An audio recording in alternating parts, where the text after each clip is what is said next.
Hello students and welcome to maker master CBSE. और आप सभी को पता है कि सीबीएसई की डेट शीट आ चुकी है और आप सभी को अपने एग्ज़ाम की डेट पता भी चल चुकी है और मैंने भी वो डेट शीट आपको दिखाई थी। अब बात ये आती है कि इस सीबीएसई की डेट शीट के बाद अब आपको तैयारी किस तरीके से करनी है।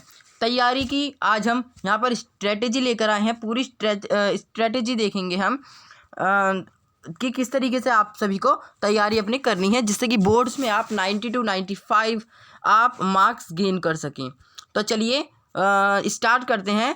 तो सबसे पहले क्लास 10th का देखते हैं, फिर हम आगे का देखेंगे। तो आप क्लास 10th की साइंस किस तरीके से पढ़ें। साइंस फॉर क्लास 10th किस तरीके से आखिर साइंस में अच्छे से पढ़ें कि हमारा अच्छे से अच्छे मार्क्स गेन हो सकें किसमें, क्लास 10th की साइंस में।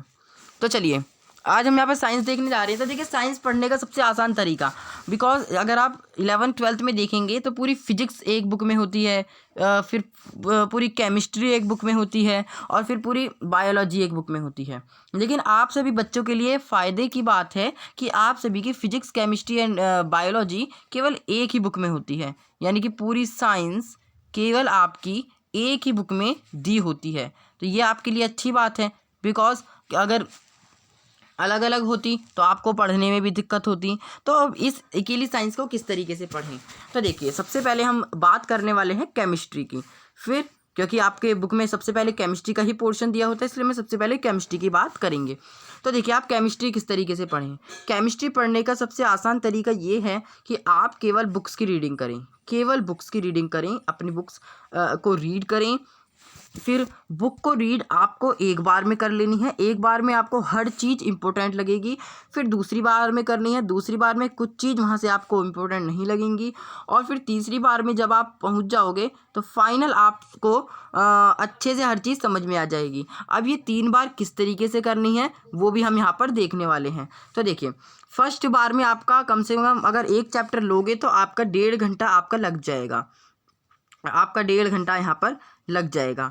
और अगर आप दूसरी बार में पढ़ोगे तो आपका 30 मिनट ही लगेगा, यानी आधा घंटा ही आपका लगेगा। और आप जब तीसरी बार में आप अगर रीडिंग करोगे तो आपके कुल 15 मिनट्स आपके लगेंगे, 10 मिनट टू 15 मिनट्स। इसमें आपका पूरा चैप्टर ही कंप्लीट हो जाएगा। अब बात आती है नोट्स की। तो देखिए नोट्स के लिए मैंने भी एक स्ट्रेटेजी आपको देने वाला हूँ कि जो आपका नोट्स है केमिस्ट्री का, स्पेशली केमिस्ट्री के नोट्स आप क्या करें कि किसी भी प्राइवेट वेबसाइट पर जाकर आप वहां से नोट्स डाउनलोड कर लें, या फिर उससे भी अच्छा तरीका आप वेदांतु आप सभी जानते हैं, उसके ऐप पर जाकर आप रिवीजन नोट्स क्लास 10th के लिए आप वहां से ले लें। तो बहुत अच्छे वहां पर रिवीजन नोट्स आपको मिल जाते हैं, फिजिक्स, केमिस्ट्री, मैथ्स और बायोलॉजी के लिए।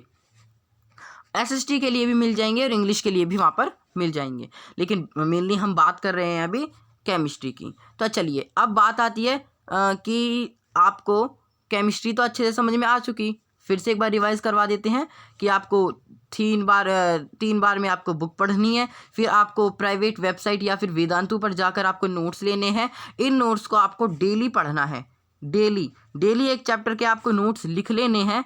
लिखने के बिना आपका कुछ नहीं होने वाला, डेली आपको पढ़ने हैं। फिर आपको क्या करना है, फिर इन नोट्स को पढ़ने के बाद आपका जो कंसेप्ट है वो पक्का हो जाएगा। अब हम देखते हैं फिजिक्स के लिए। फिजिक्स